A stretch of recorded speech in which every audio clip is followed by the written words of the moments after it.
Okay, it's live stream on what is it? January the 24th, 24 days into the year. Having a good year so far.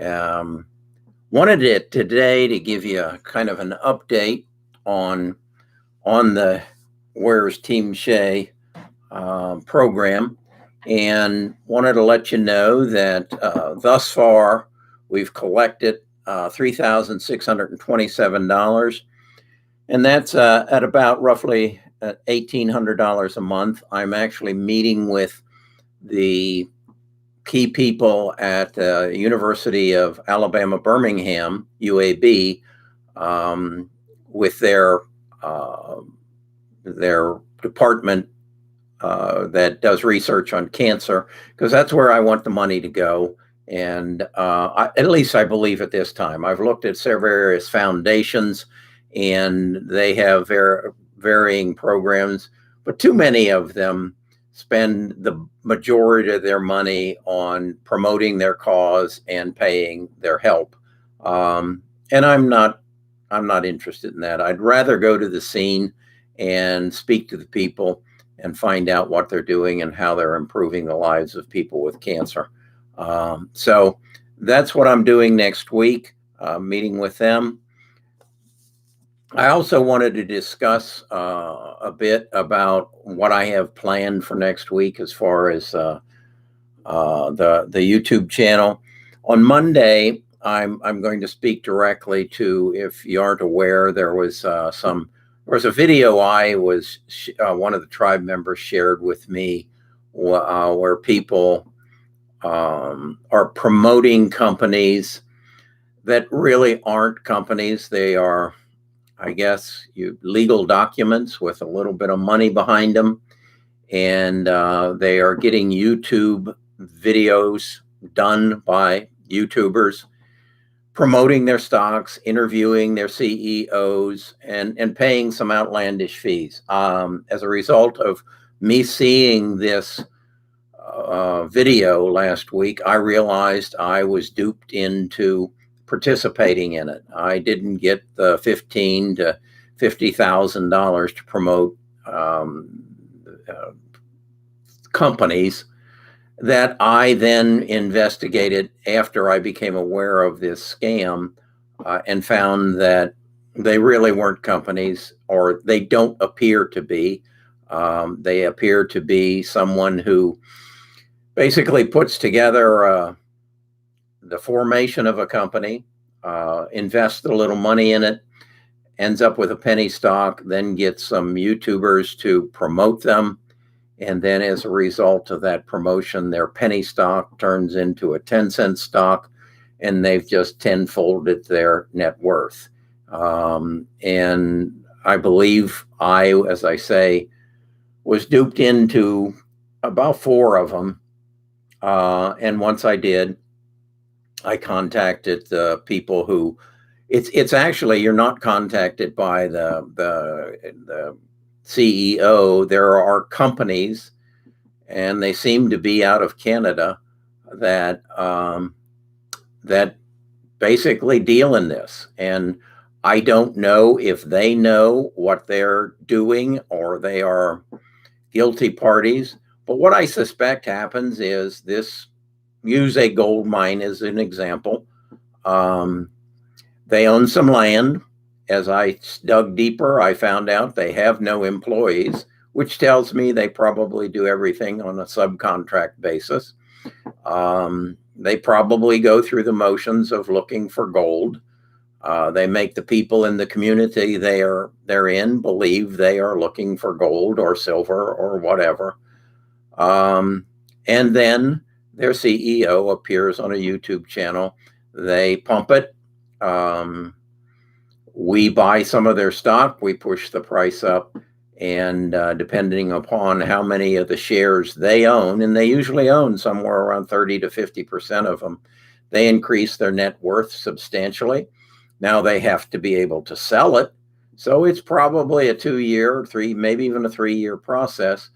But I think I can see why it might be better to pay me to promote their channel and get their stock price to go up, it may be more profitable to pay me than to go out and dig holes in the ground and actually try to find gold.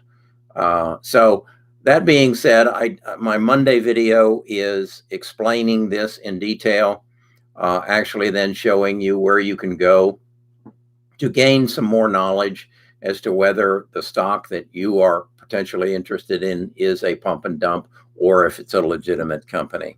So that's going to be on Monday.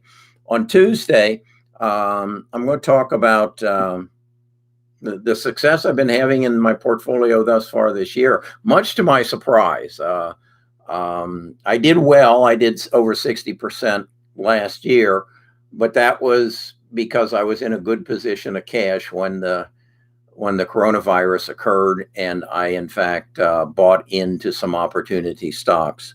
From that, then, how did I do? How am I? I'm up 13.2% in the first 24 days of trading on the stock market this year. As a result of that, if you project that out over 365 days, and I don't know that is or isn't realistic, time will tell, that would give me about 100% return on investment. So my $1 million portfolio would turn into $2 million, and that's a substantial gain. So that being said, I wanted to share with my viewers exactly where I'm investing and how I expect to go forward on this and continue on this pace. And I think it can be done. Then on Tuesday, excuse me, then I explain on Tuesday how this has happened. And it has happened because of you, the tribe members, because you are sharing with me your insights, your knowledge, your experience, and I'm then taking many of your suggestions and putting them into the categories that I care to invest in, and that is robotics, 3D, biotech, EV, and 5G, and finding the stocks that I think are going to be the leaders in those fields. And once I do that, then all I have to do is manage those stocks. Right now, it's about, I think, 19 or 20 stocks. And so that's how I'm approaching it. I'm going to, on Monday, share exactly where those gains are coming from and how I am using various programs, in specific Speaking Alpha, to analyze the stocks to determine whether or not I want to invest in them and whether or not I think they are worthy to continue to hold. Then on Wednesday, I sat down and I created this form, and I'll show it on the channel on my Wednesday video. And what it does is it takes the stocks I own and breaks my portfolio out into those 5 areas of robotics, 3D printing, biotech, EV, and 5G, and then list the individual stocks, the price that they currently are, where I am as far as gain or loss, and then how much in dollars they represent in my portfolio and what percentage they represent in my portfolio. And I'm going to recommend that each of you do this same thing. As I did it, it brought a lot of things to my attention that aren't so obvious, such as a year ago, I was basically in, about 7 stocks. And a lot of my talk, a lot of my video has moved away from those 7 stocks.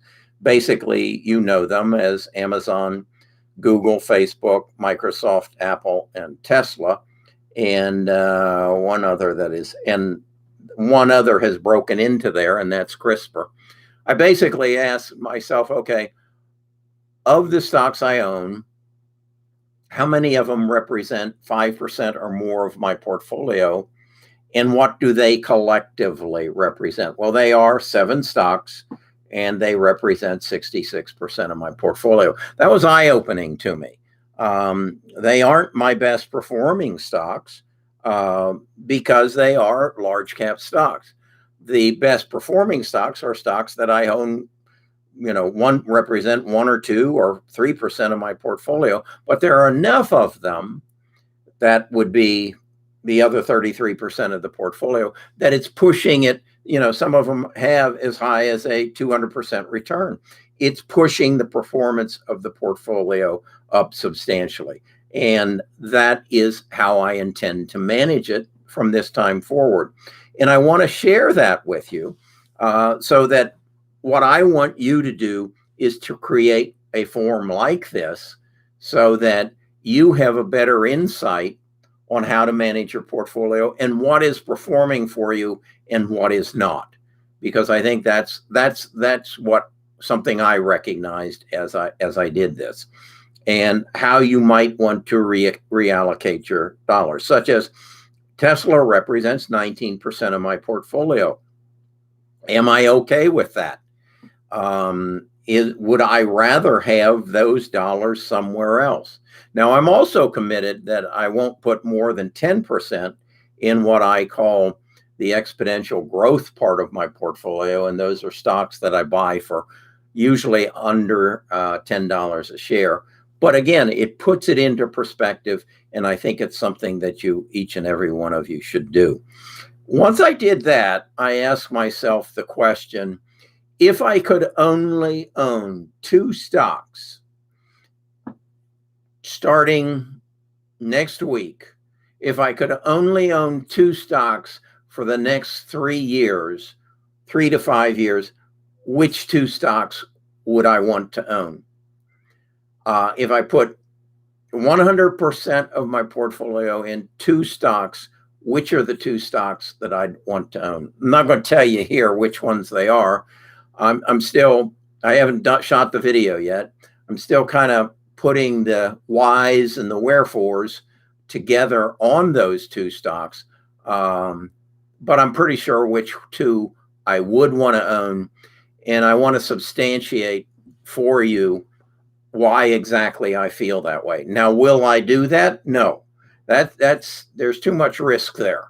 There's too many players in the game that could muddy the water and make it not really work that well for me. So with that in mind, I'll hold off sharing that and hold off my explanation on it.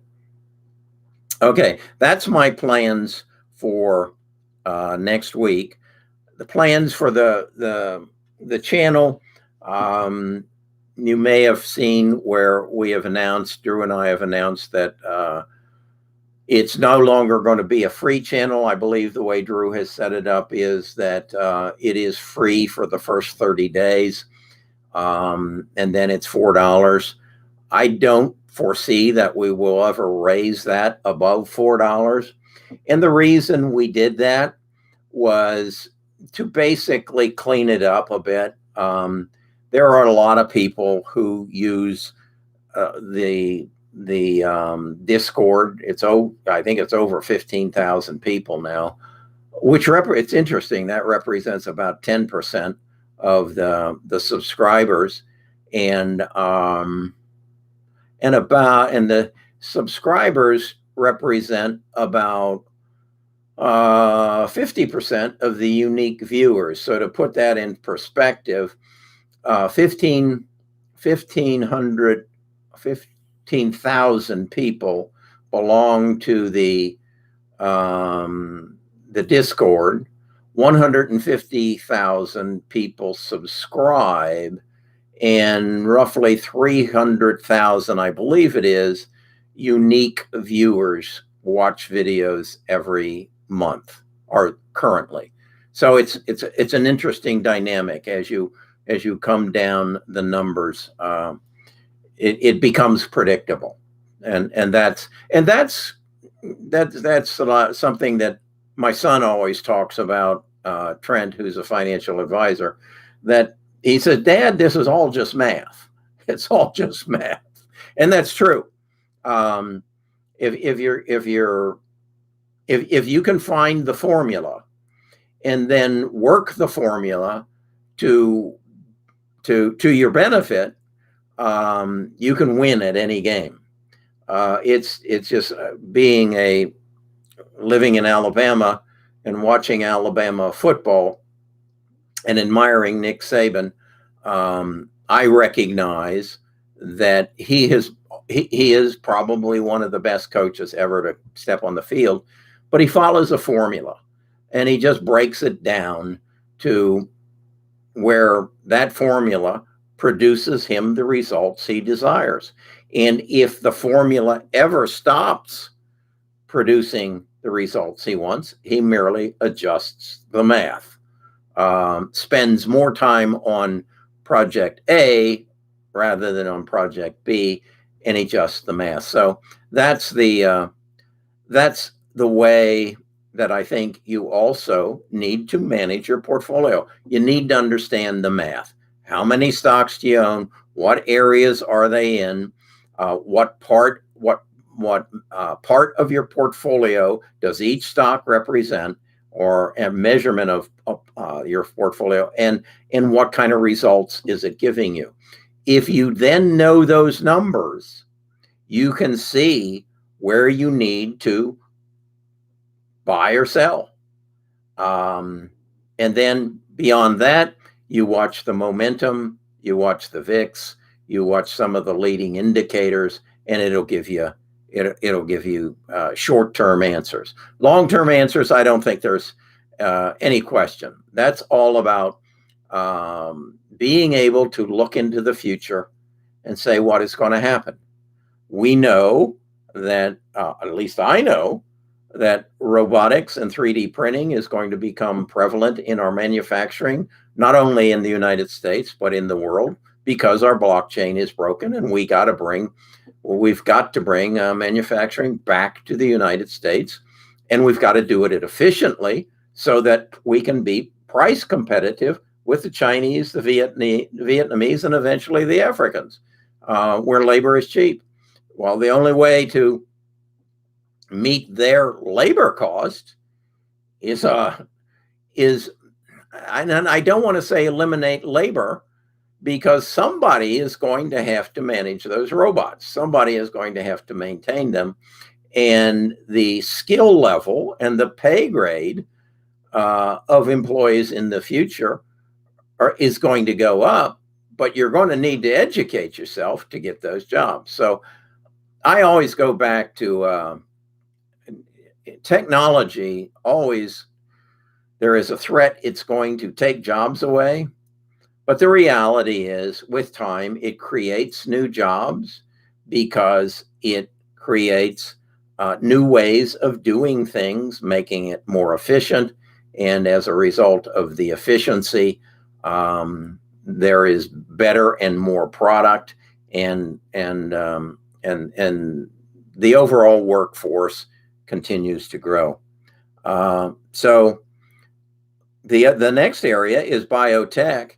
And for goodness sakes, the result of this pandemic and the implications of what the pandemic is doing and continues to do. I watched Dr. Fauci this morning on the Sunday morning show, and with these new breeds, or whatever the word is they use, of the pandemic, of the virus, they don't know where this is going to stop. I had breakfast this morning with a doctor friend of mine, and I said, Jeffrey, if we all get vaccinated here in the United States and we kind of shut it down, what's to make us think that the vaccination is going to penetrate Brazil, Vietnam, Africa, South America? What's to make us think that these people are going to get their organized so that they're all immune. He said, well, there is no reason. And I said, well, then what's going to happen? He said, they're going to die. So we got to wait for that part of the herd to die before we can go into their field. And he and I, as we discussed it, we said, yeah, world travel is going to become a thing of very high risk.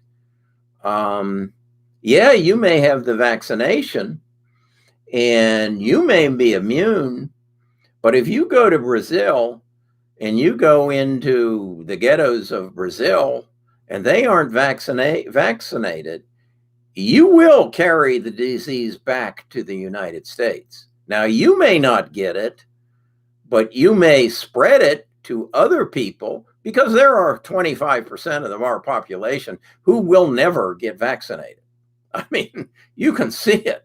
They are the ones who refuse to wear masks.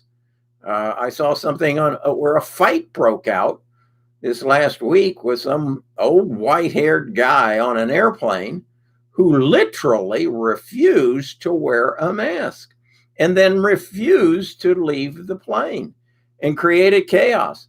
Do you think that guy will ever get vaccinated? No. He'll be a walking death machine until he dies himself. So that's why I think biotech, in all aspects of biotech, what CRISPR is coming up with, what is going to be demanded as a result of the world economy, and this is not the last pandemic. I don't think that's fair to believe. And then electric vehicle. I honestly believe that the big money in the car companies has been made. As you can see, anybody and everybody's making an electric car now.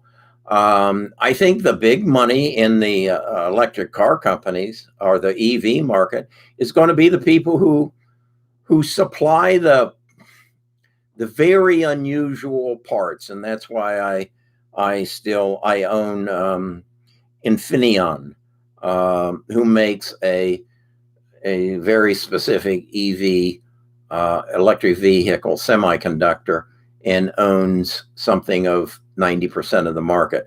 Again, I'm only up 1% on that stock. Does that mean I'll sell it? No, because as more people make more electric vehicles, they will be called upon and in greater numbers. And then the last area that I invest in is 5G. And that's it isn't so obvious because I don't own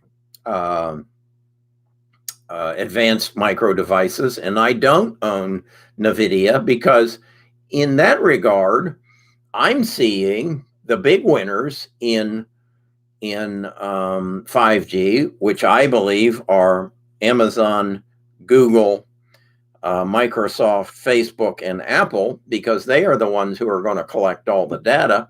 And I have seen that Apple and Amazon are making their own chips. So if they are so key and they are so unique to also maybe Microsoft and Apple, no, Apple's made their chip. Who am I missing there?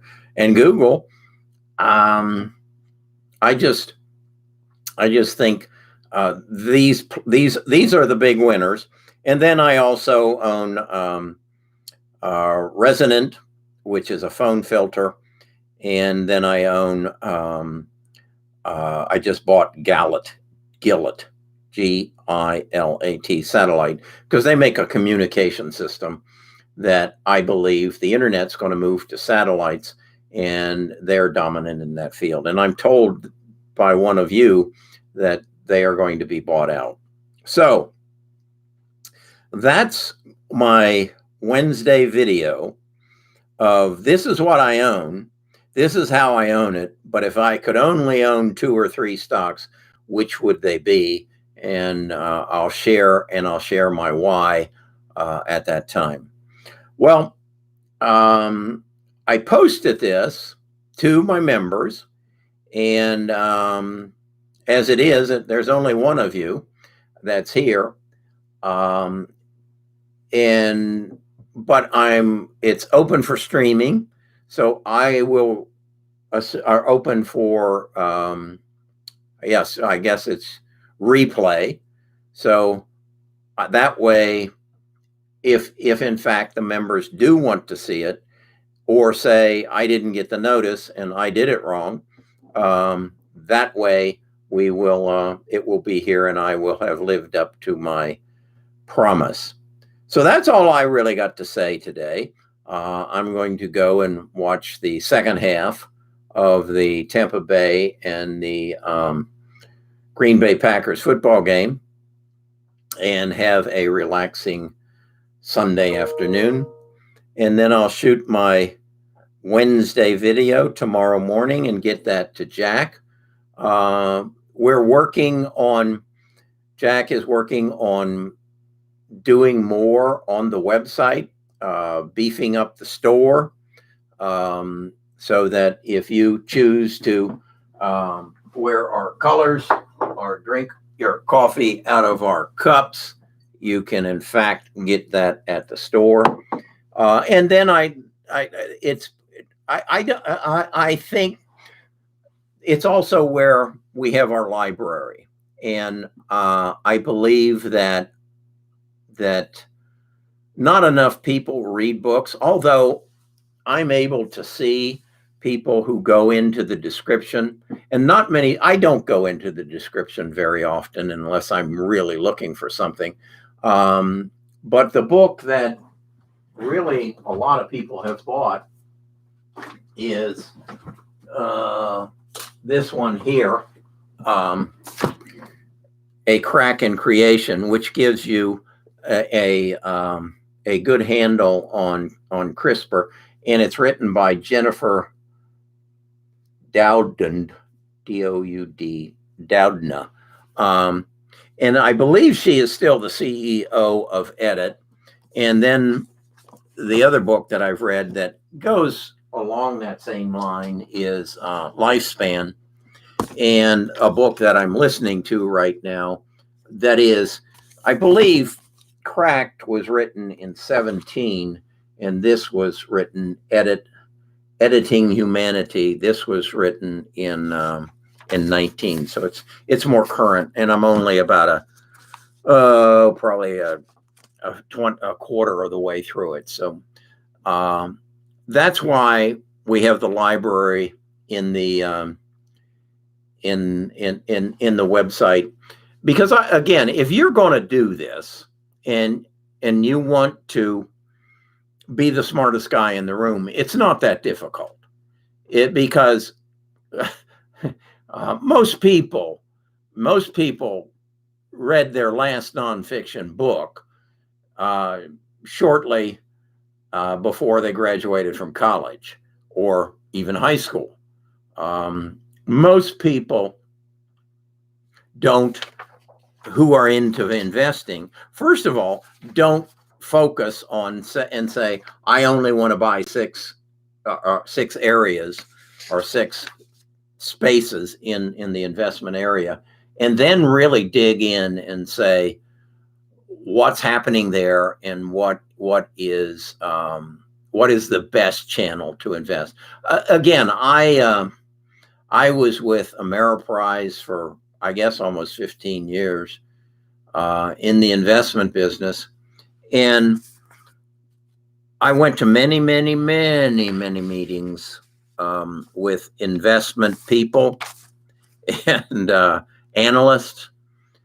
And I never once heard them say to me as a financial advisor, you need to read a book so that you understand the internet, so that you understand social media marketing, so that you understand where stocks are going to go. Never heard them say that, because I don't believe they do it.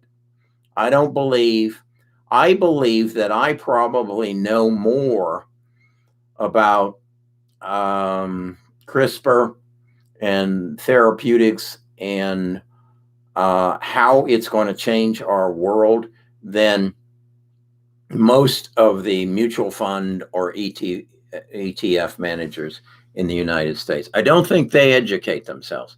They deal with the math of it. They deal with moving averages and trends, and they believe strongly that the stock market will tell you what it's going to do based upon past results. Well, I just don't know how you can predict what biotech is going to do, since there was no biotech in the past. I don't know how you can predict what electric vehicles will do based on past car company production numbers or profit margins of the past. I don't know how I saw a video Homer sent me a video just the other day where Elon Musk was giving a talk, and he made the statement, it's not so much about the product that we make, but it's more about the product that makes the product that we make. And he went on to say that for the most part, the traditional automobile industry is making cars the same way that they did 20 years ago. Now, yeah, they've automated them and they've moved some robots into them. But he said, for the most part, they talk about how long it takes for a car to come off the line. They get a car off the line I think he said something like every 15 seconds. And he says, that sounds like a lot of cars. But what if you could bring that down to 7.5 seconds? You just doubled the production of your factory. He says, so that's what we focus on. He says, we also focus on the productiveness per square foot of the factory and eliminating unproductive space.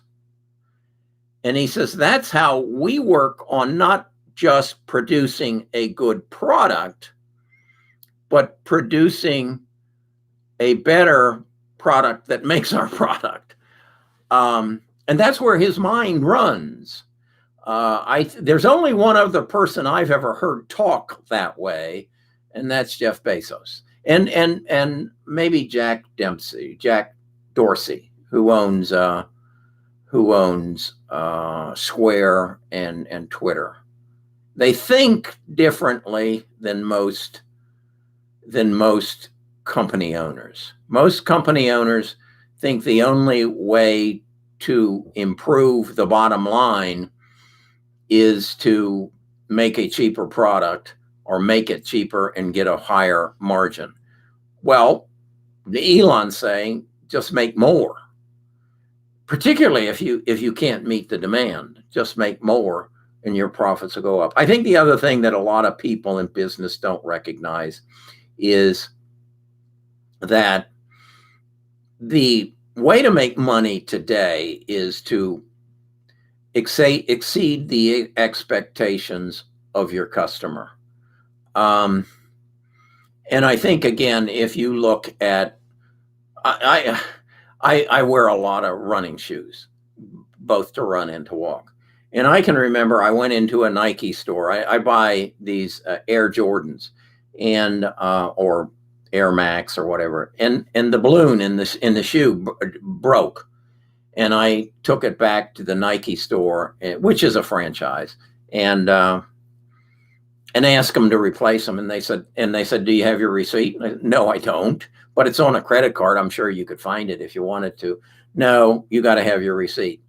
When that happens at Zappo, where I now buy all my shoes, which is owned by Amazon, they say if anything's wrong with them within a year, send them back. Well, why would I buy my shoes anywhere else? Google. What's Google cost you? Nothing. They find another way. What's YouTube cost you, which is owned by Google? What's my video cost you? It's free. And if that's all you want from me, then it's free. And that's the way of business of the future. Exceed your customers' expectations. Now, yeah, in our premium channel, we're charging $10. And Drew and I have talked about that. And openly, if you can't make $10 a month off of what we teach you, then don't do it. By all means, don't do it. But I have young people write me and say, yeah, I just got involved in investing and I made $300 this month. That's a 10% return by investing in what you told me to invest in. He probably invested in 3D Systems and a few other of the biotech stocks that are up substantially. So if again,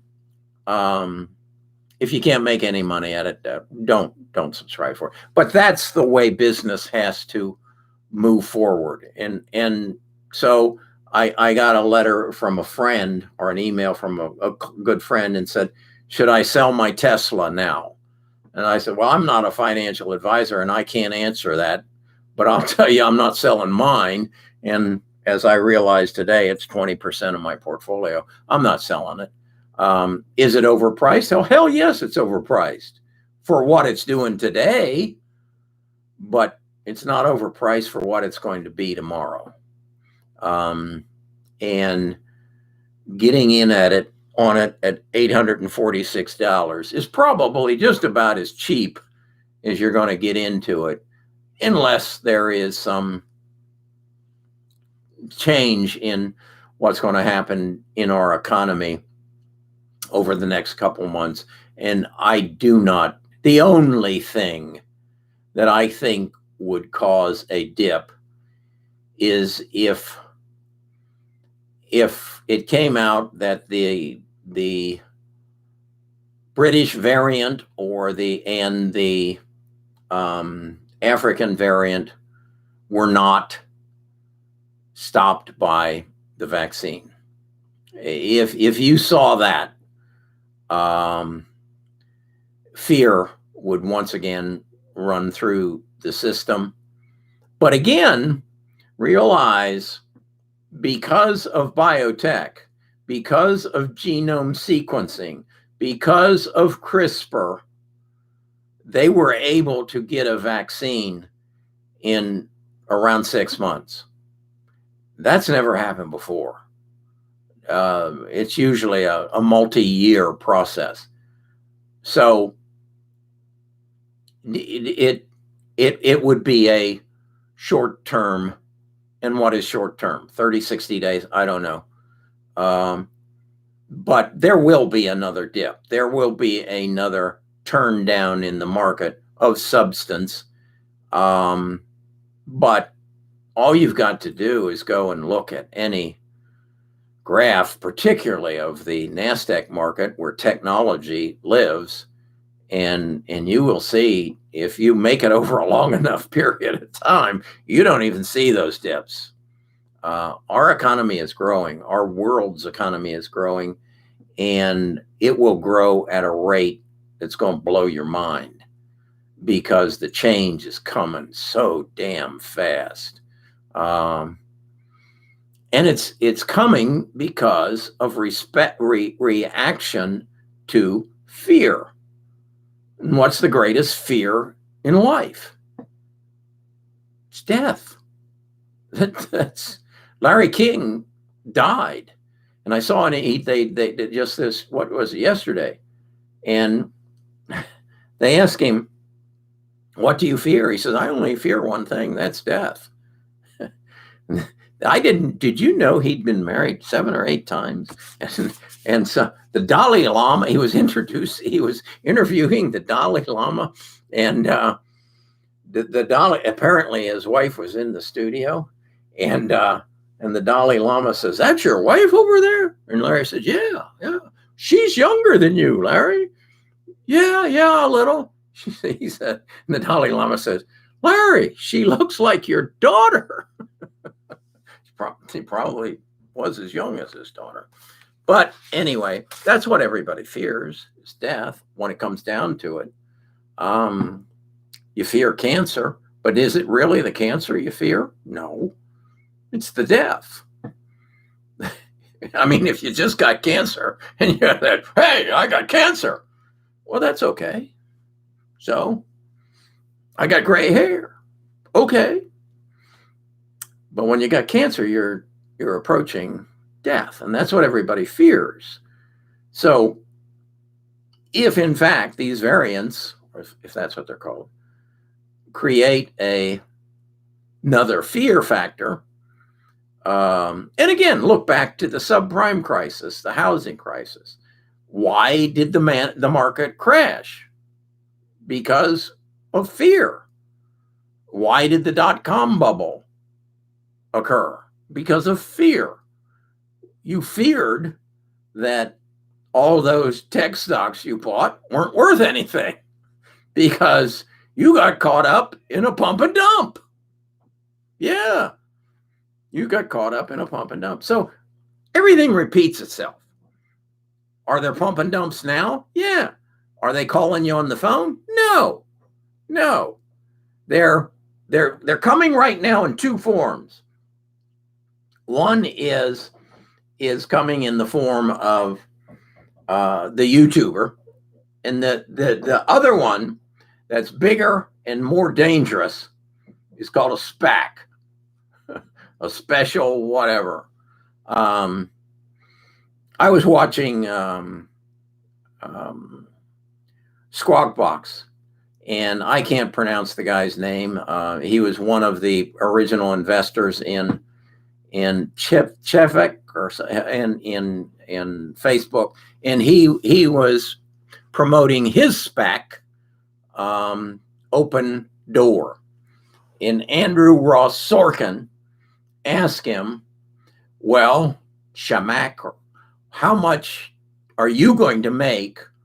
How much are they going? How much is Open Door going to pay you for taking them public? And Shamak avoided answering the question. But Andrew said, wait a second, we're not going any further until you answer the question. And he, in a very light voice, said, $90 million. And Andrew said, okay. And they moved on. Now, is that a pump and dump? I don't know. But that's what you got to fear. That's where you can get sucked in. Is it for real? Or is it something? I'll give you an example. I know Zillow inside and out. A year ago, what is today? 2 months from now, on March 24th, that stock was selling for $27 a share. They had an inventory of houses that they couldn't sell because we were in the pandemic. They were losing money hand over fist. They continue to lose money hand over fist. I haven't seen their earnings report yet, but I will. It'll come out, and I'll predict they're still losing money. And that stock's up to $160 a share. Is that a pump and dump? I don't see anybody pumping it. But there's some things that are just beyond my comprehension. Okay, we're right at 45 minutes. I still only see Andrews in the audience. So I'm going to say goodbye. I hope I didn't do something wrong as far as getting this publicized, but it is available for replay. And I'm going to go watch the second half. Have a good day and have a good week and have a wonderful year.